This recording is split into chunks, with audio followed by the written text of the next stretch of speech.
Bienvenidos todos a la clase de hoy.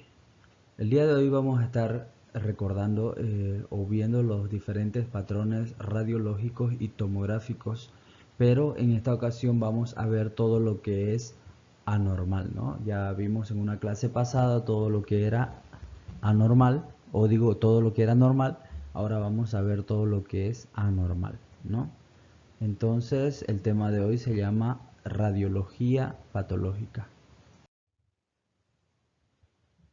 En cuanto a la radiología patológica, tenemos primeramente que realizar una interpretación básica de radiología de tórax, ¿no? Donde nosotros vamos a ver primeramente una anormalidad, un patrón y un diagnóstico diferencial, ¿no? Entonces, primeramente tenemos que hacer una interpretación en base al patrón visualizado. Tenemos aquí un pequeño esquema donde vemos una radiografía de tórax anormal, ¿no? Y es lo que nosotros estamos viendo aquí en la izquierda, ¿no? Entonces, en esta radiografía de tórax anormal, nosotros vamos a ver diferentes imágenes, ¿no? En una primera imagen vamos a ver lo que es la radiopacidad o hiperdensidad, ¿no? Ya estamos adentrándonos más en la materia y ya no podemos decir que era más blanco o más oscuro, sino vamos a hablar de radio transparente o radio lúcido.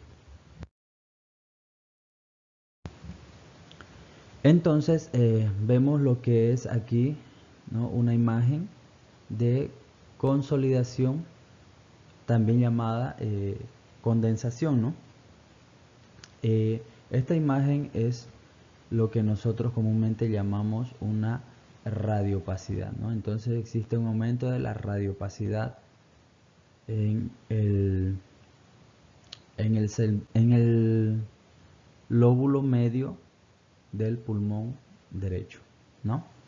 Entonces,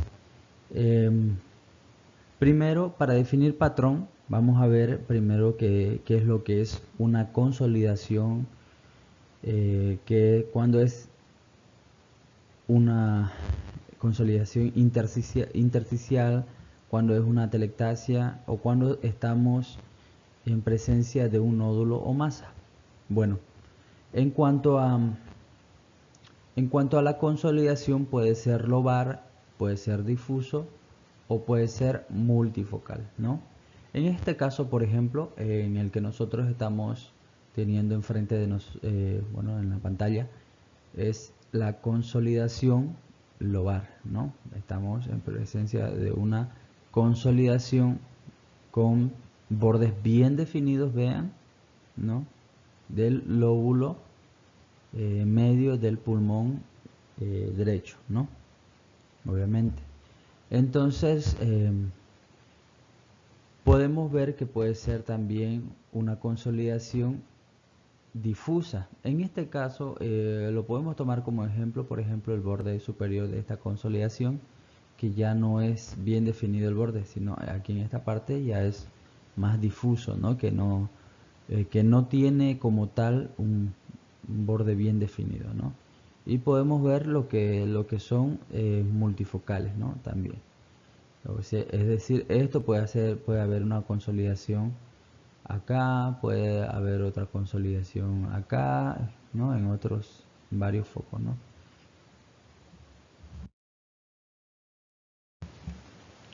Entonces, vemos lo que es, bueno, una radiopacidad intersticial, ¿no? Que la verdad esto no lo vamos a manejar nosotros porque realmente esto es un poco más difícil de ver, ¿no? Entonces, no nos vamos a adentrar en esto. Esto es un poquito ya complicado y en realidad esto lo tienen que ver los especialistas en neumología o subespecialistas, ¿no? Y aún así es complicado de ver, ¿no? Más que todo esto habría que ver con cortes de anatomía patológica mucho más de cerca para poder ya definirlo como un patrón intersticial, ¿no? Vemos también otros patrones que presentan radiopacidad como ser la telestasia, ¿no? y otros patrones como nódulos o masas, ¿no? Y vamos a ver también lo que es la radiolucidez, que es una hipodensidad de la pared o que no tienen pared, ¿no? Entonces vamos a seguir.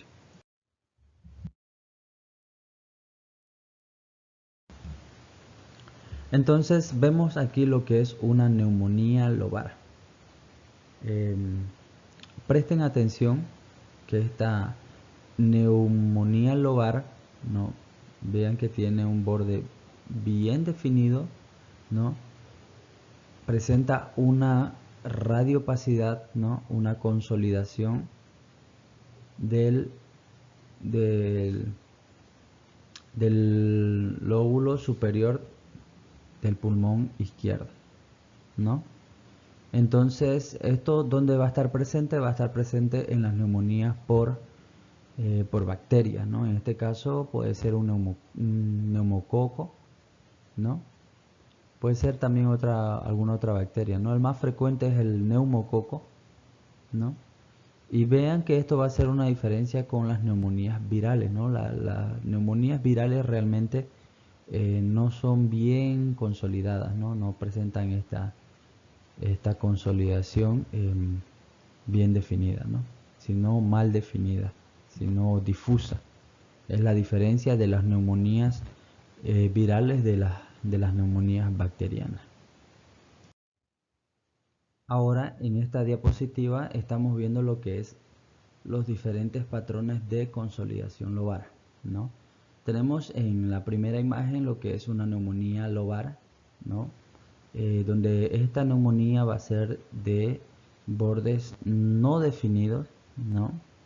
Podemos ver aquí, no están bien definidos los bordes, ¿no? Son bordes difusos. Tenemos una segunda imagen donde vamos a ver una hemorragia pulmonar, ¿no? Es decir, vamos a ver aumento de la radiopacidad que, bueno, se traduce, o bueno, una hemorragia que se traduce en una radiopacidad en el pulmón derecho, ¿no? También de bordes no bien definidos. Tenemos una tercera imagen donde vamos a ver lo que es una neumonía organizante. Esta neumonía, como ustedes pueden ver, miren, tiene varios focos neumónicos como tal, ¿no? Es decir, varios patrones de consolidación, ¿no? Recuerden que se puede hablar también, o puede ser, que se puede utilizar el nombre de condensación, ¿no?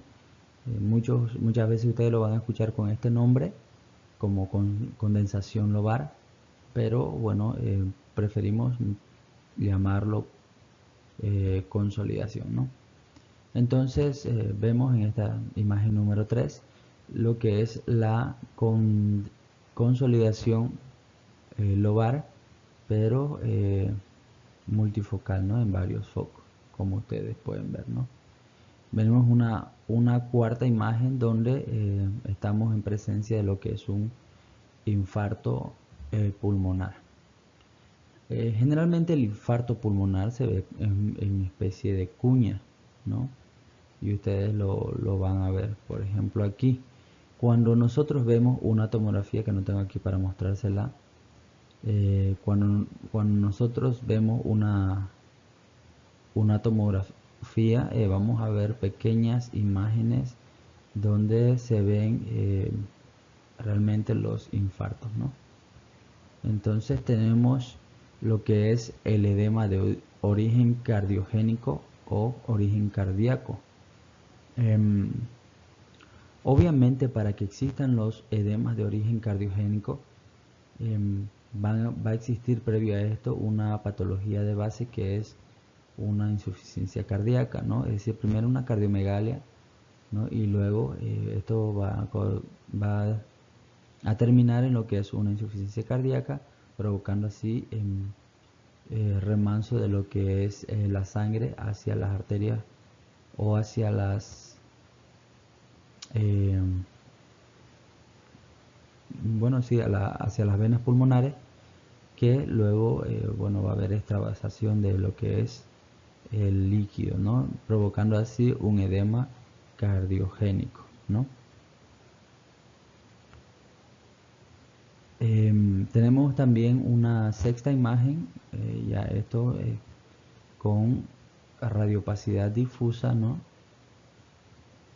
Que es que se puede ver en una sarcoidosis, ¿no?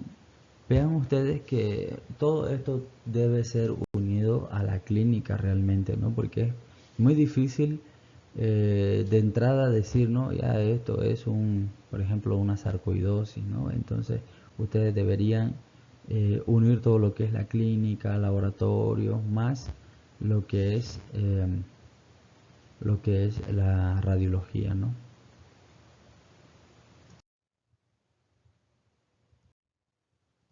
En esta diapositiva estamos en presencia de una consolidación multifocal, donde vamos a ver opacidades multifocales mal definidas, ¿no? Como ustedes pueden ver aquí, ¿no? Bueno, habría que ver a detalle, ¿no? Los distintos tipos de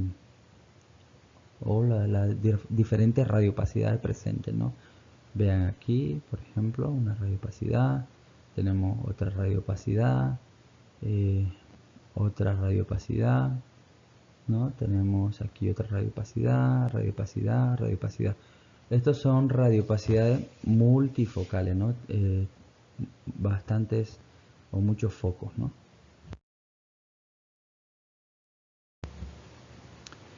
Eh, la causa más común de estas radiopacidades, de este tipo de consolidación, son las bronconeumonías.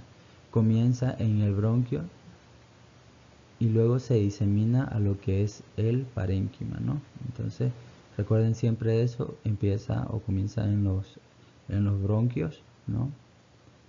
Y va hacia los ilios y luego termina o se disemina ya hacia el parénquima, ¿no?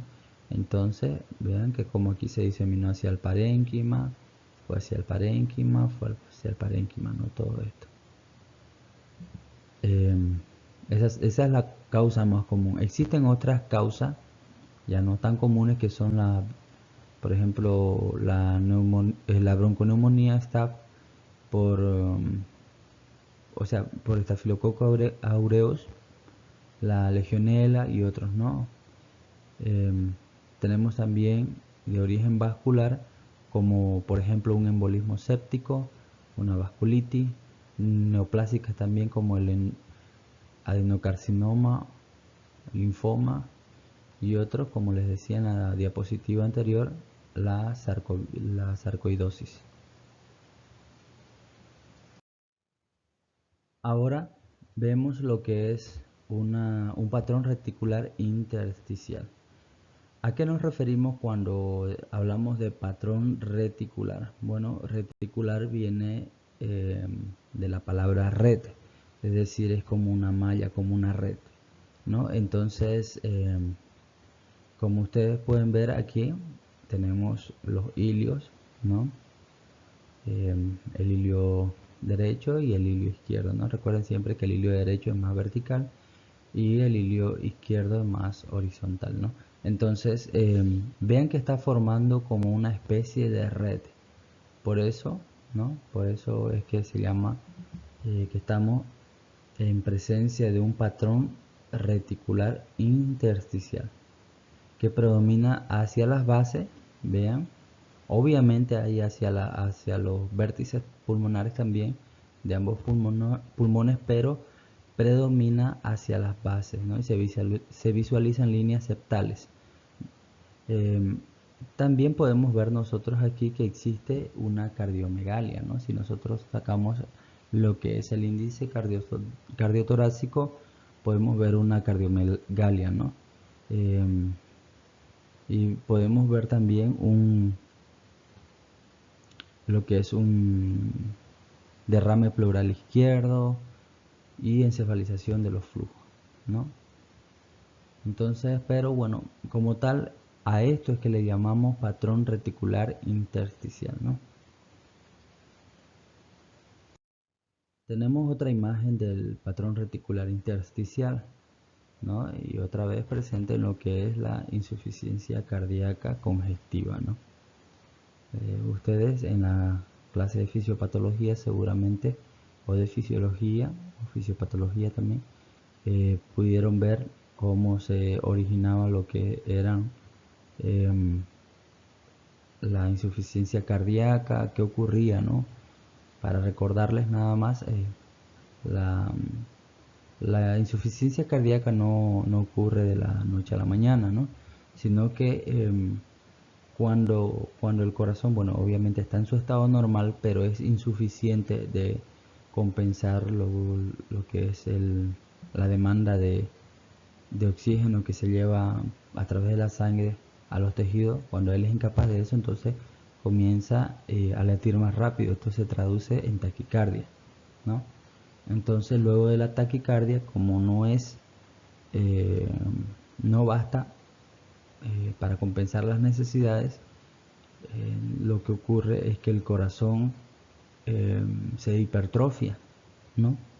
Es decir, se engrosan las paredes de lo que es el músculo cardíaco, ¿no? Por eso que vemos hipertrofia ventricular derecha o hipertrofia ventricular izquierda, ¿sí? ¿No? Y aparte que pueden haber las hipertrofias auriculares y todo, depende de los defectos que se puedan encontrar, ¿no? Que eso se puede ver también. Pero bueno, siguiendo lo que le estaba explicando, luego de la hipertrofia, cuando el corazón aún así no puede compensar, entonces lo último que hace es crecer, ¿no? Crecer, pero esto realmente ya no le ayuda, ¿no? Entonces, como él tiene bastante volumen de sangre dentro de él, tiende a crecer, ¿no? Entonces, luego de esto, el corazón recién entra en insuficiencia cardíaca, ¿no? Puede entrar en insuficiencia cardíaca igual luego de un parto, ¿no? Entonces, es aquí donde vemos nosotros el patrón reticular intersticial y es más común en las radiografías de tórax, ¿no? Esta es posterior anterior y esta es lateral, ¿no? Igual, patrón reticular intersticial con predominio hacia las bases. Como les decía, típicamente las neumonías virales no se presentan como consolidaciones lobares y es la diferencia de las neumonías virales, ¿no? Eh, Esto está mal aquí, esto está separado. En realidad, típicamente las neumonías virales no se presentan como consolidaciones lobares y es la diferencia de las neumonías bacterianas, ¿no? Aquí esta palabra por si acaso. Entonces, las neumonías virales no van a tener una consolidación bien definida, sino que las virales no tienen consolidaciones definidas, sino las neumonías bacterianas, ¿no? Son las que presentan. En este caso, por ejemplo, tenemos el patrón reticular intersticial, ¿no? Igual, en las neumonías virales tenemos un patrón reticular, eh, ¿no? Es decir, se está presentando igual o muy parecido a lo que es el patrón reticular de origen cardiogénico, pero no es porque ustedes vieron que el de origen cardiogénico predomina hacia las bases, ¿no? Pero en este caso no. En este caso vamos a ver que es homogéneo, ¿no? Y predomina tanto en los vértices como en las bases pulmonares, ¿no? Entonces estamos hablando de una neumonía viral porque no es de bordes bien definidos. Aquí tenemos la aclaración del punto de aquí arriba. Dice las neumonías virales raramente se presentan como consolidación lobar. Es muy raro, ¿no? Casi siempre si se presenta como una consolidación lobar es porque, bueno, ya tiene una infección bacteriana o es mixta, ¿no? Ahora hablemos de otro tipo mm, de consolidaciones, ¿no? Que en este caso sería la telectasia, ¿no? La telectasia no es más que el colapso del espacio aéreo de los alveolos, ¿no? Ustedes saben que los alveolos están llenos de aire, ¿no? Luego estos pueden, por alguna infección, algún daño, pueden perder ese aire y pegar sus membranas, ¿no? Colapsar, ¿no? Y este es el mejor ejemplo, ¿no? Que les podemos dar. Por ejemplo, una botella que ya está llena de aire, ¿no? Si la pudiéramos ver con rayos X, vamos a ver el contenido de aire y sus paredes, ¿no? Pero en realidad cuando existe una telectasia va a haber como una pérdida de ese espacio aéreo que se va a traducir en una consolidación, ¿no? Entonces existe el colapso del espacio aéreo de los alveolos que resulta en una pérdida de lo que es la aireación o aire.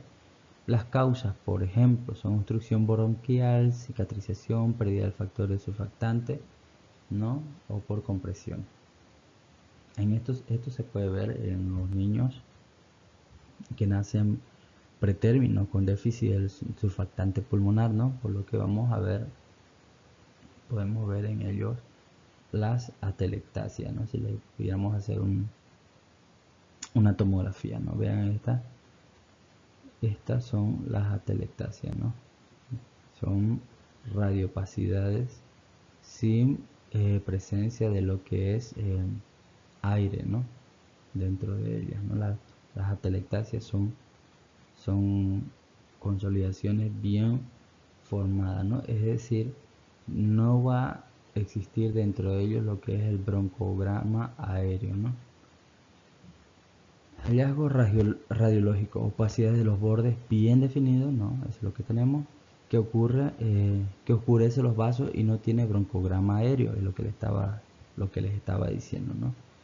Si es cicatricial puede tenerlo, ¿no? Si es secundaria a una herida o, ¿no? Si está formada por una cicatriz, entonces sí puede tenerlo, ¿no?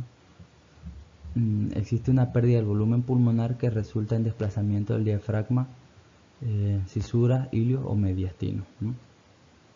Vean que si esto antiguamente, esta zona de aquí, de esta zona de atelectasia, contenía aire, ahora ya no lo tiene, entonces el pulmón va a tratar siempre o va a tender a desplazarse hacia ese lado, ¿no? Pero como estamos hablando de un órgano elástico en realidad y que se expande, puede ser que llegue de alguna forma a descompensar y no logremos ver lo que es el desplazamiento, ¿no? Pero muchas veces sí se ve y se va hacia el lado afectado, ¿no? Entonces existen otros tipos de consolidación que ya no son atelectasia, por ejemplo los de reabsorción, obstrucción por tapones de moco, tumor y cuerpo extraño, ¿no? Como ustedes ven, ¿no? Existe relajamiento, compresión pulmonar, derrame pleural, neumotoras, atelectasias eh, redondas, ¿no? Estas otras, por ejemplo, puede existir lo que es el broncograma aéreo, ¿no? Vean por aquí, por ejemplo, ¿no? Es muy diferente de las consolidaciones por otras causas que la atelectasia, ¿no? La atelectasia no es una consolidación, sino es una pérdida del contenido aéreo de los alveolos, ¿no?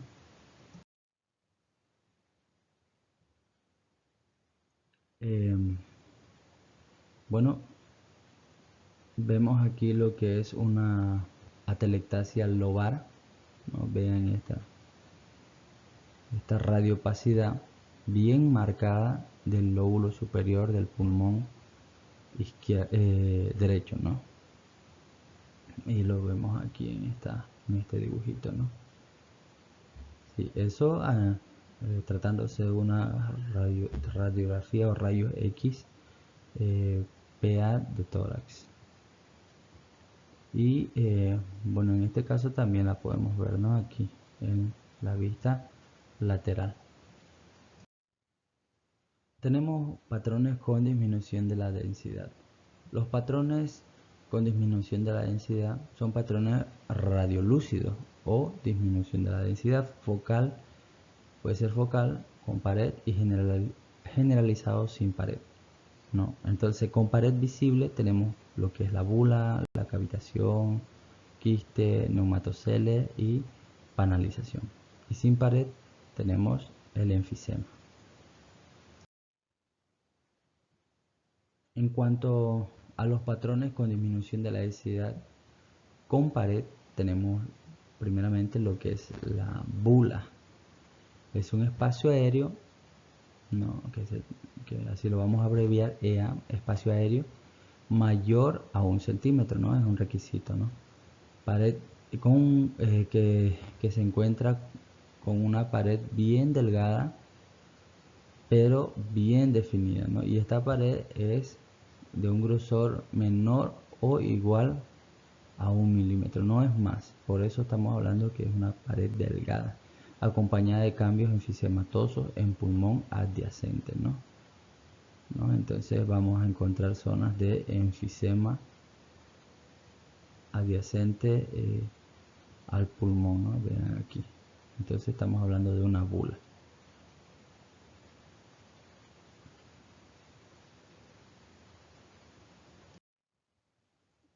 Ahora tenemos lo que es la cavitación. Bueno, la cavitación es un espacio aéreo visualizado como radiolucencia o área de baja atenuación dentro de una consolidación o masa o nódulo, pared gruesa. Entonces, vamos a tener lo que es una radiolucencia, así se llama, es un poco difícil de pronunciar, o una radiolucidez, no, así mejor vamos a llamarlo radiolucidez, que se encuentra dentro de una consolidación de pared gruesa. En este caso estamos hablando de una cavitación. Esta pared gruesa va a ser mayor a 3 milímetros y usualmente está producida por expulsión o drenaje de la pared de la lesión necrótica a través del árbol bronquial, ¿no? Y puede contener un nivel de líquido. ¿Cómo nosotros vemos el nivel de líquido? Bueno, en realidad vean que, por ejemplo, este corte que parece una picaña de aquí para acá. Bueno, vean que aquí donde tenemos la cavitación, ¿no? Con pared gruesa, con aumento de radiolucidez en el medio, también existe en la parte inferior lo que es una línea bien horizontal, ¿no? En realidad, si no hubiera líquido, esto fuera una pared bien irregular, pero esta es una pared bien horizontal. Entonces esto sí nos habla de que existe líquido dentro de esta cavitación, que lo vemos así cuando hacemos una tomografía porque el paciente estaba acostado, ¿no? Pero si lo hacemos con el paciente de pie, eh, podríamos verlo aquí, ¿no? Una región bien horizontal, ¿no?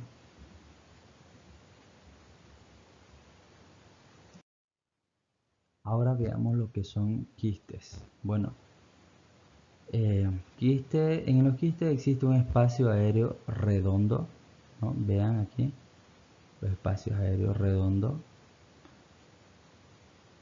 rodeado de pared epitelial o fibrosa menor a 3 milímetros, ¿no? Y contiene aire, ocasionalmente líquidos o sólidos, ¿no? Entonces, tenemos que diferenciar estos quistes de, de espacio aéreo redondo circunscrito, ¿no? Esto va a ser una diferencia de lo que es la bula, ¿no? Y, pero bueno, son parecidos, ¿no? Pero en realidad esto es bien redondeado. que es una diferencia, ¿no? Entonces, hay que hacer siempre un diagnóstico diferencial de lo que son las bulas, ¿no? Que son las cavitaciones y los quistes, ¿no? No es igual.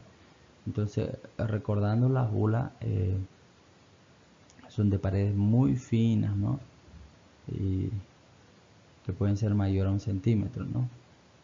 Y tienen, adyacente a ellos, tienen lo que son cambios enfisematosos en el pulmón, ¿no?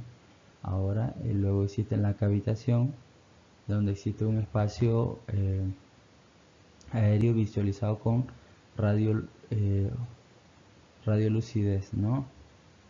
En el centro, y en la periferia existe lo que es una pared gruesa mayor a 3 milímetros. Pero en este caso estamos hablando ya de quiste, y lo vamos a diferenciar de lo que es los bronquios, ¿no? Ahora, estos quistes pueden también estar llenos o contener líquidos, ¿no? Dentro de ellos, o sólidos también.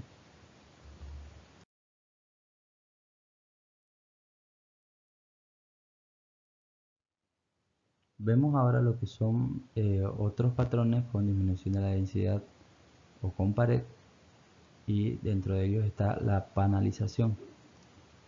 La panalización es un tejido pulmonar fibrótico y con destrucción que contiene numerosos quistes con pared fibrosa, ¿no? Vean ustedes que aquí hay diferentes quistes, ¿no? Con pared fibrosa, pérdida de la arquitectura acinar, es decir, se pierde la arquitectura de todos los acinos pulmonares, y es típica de la fibrosis pulmonar, ¿no? Entonces, en los pacientes que han presentado neumonías graves por COVID y que luego han tenido como secuela una fibrosis pulmonar, bueno, es muy probable que se vea de esta forma, ¿no?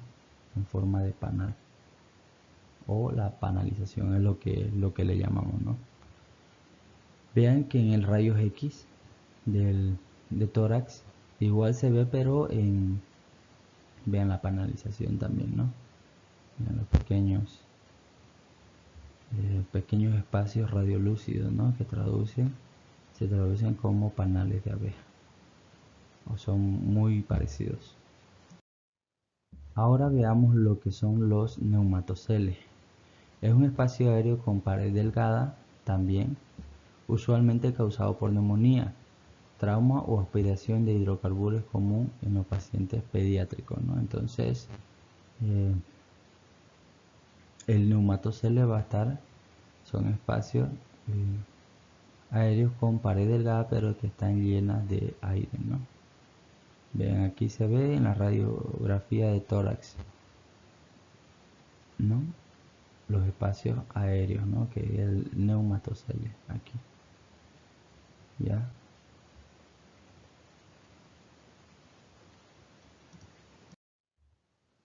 Por último tenemos el enfisema, que es otro patrón con disminución de la densidad, ¿no? O sin pared. El enfisema está caracterizado por un espacio aéreo agrandado también, ¿no? Distal distal al bronquiolo terminal, con destrucción de la pared alveolar, y confiere